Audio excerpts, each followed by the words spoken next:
आज लाओ त्ज़ु एक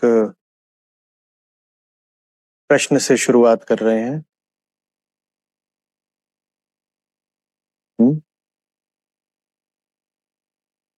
और प्रश्न का उत्तर हम तभी दे पाएंगे जब कुछ मूल बातें एकदम स्पष्ट होंगी।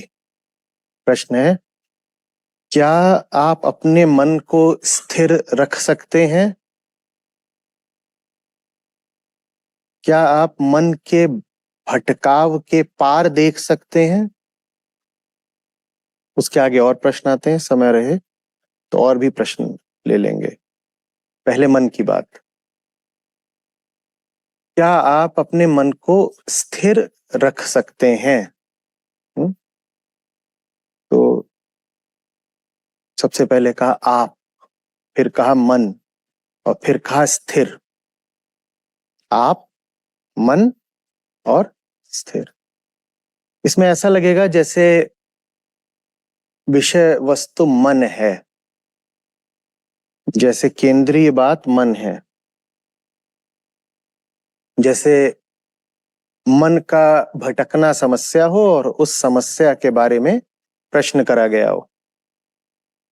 अगर ऐसा लगेगा तो शुरू में ही गड़बड़ हो गई। क्या कहा है? क्या आप अपने मन को स्थिर रख सकते हैं? तो मन से भी पहले कौन आता है? आप। आप माने मैं, अहम। मन यूं ही नहीं होता।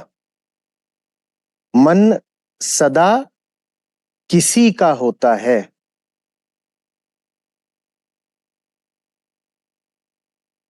मन तो जैसे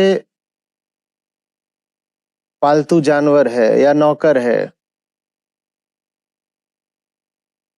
या किसी वृत्त की परिधि है। सदा उसके केंद्र में कोई होता है, सदा उसका स्वामी कोई होता है। आज मन खराब है, आज मन चंचल है, आज मन उदास है। जो मालिक है वो अपने आप को छुपा करके सारी बात मन पर डाल देता है ना? अरे मन तो बड़ा पापी होता है। ये ऐसा ही है जैसे अपराध करने वाले ने स्वयं को बचा करके अपने उपकरण पर सारा दोष डाल दिया हो,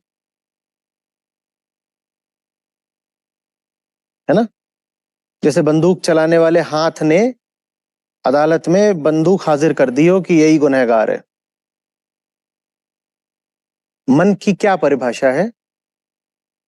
अहम ने अपने इर्द गिर्द जिन विषयों को एकत्रित कर लिया होता है, उन विषयों के समुदाय को मन कहते हैं।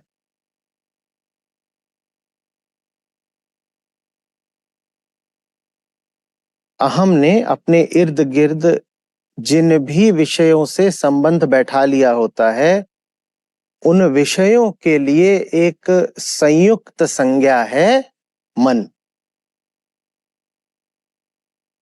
तो इसको मैं अक्सर आपसे ऐसे भी कहा करता हूं कि मन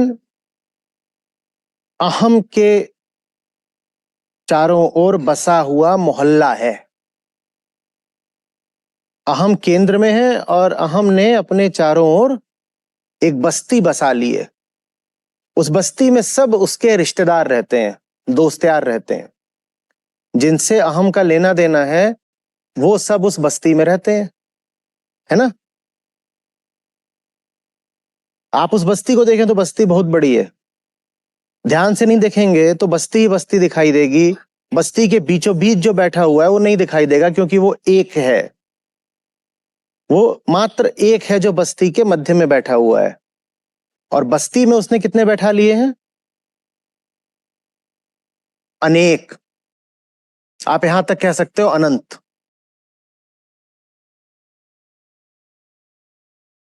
मन ऐसा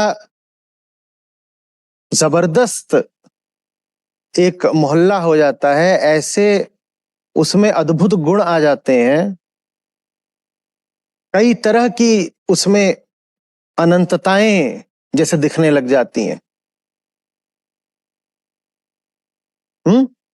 कहते ना मन की गति अनंत है, मन की चाल अनंत है, बहुत तरह की बातें बोली जाती हैं। मन की माया अनंत है, मन की पीड़ा भी अनंत है ना?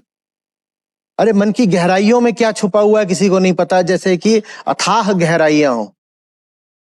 तो मन जब इतना लंबा चौड़ा और ऐसा अद्भुत उसका चरित्र, तो सारा ध्यान मन ही खींच ले जाता है। मन के केंद्र में जो बैठा है उस पर ध्यान नहीं जाता है। मन के केंद्र में कौन बैठा है? अहम।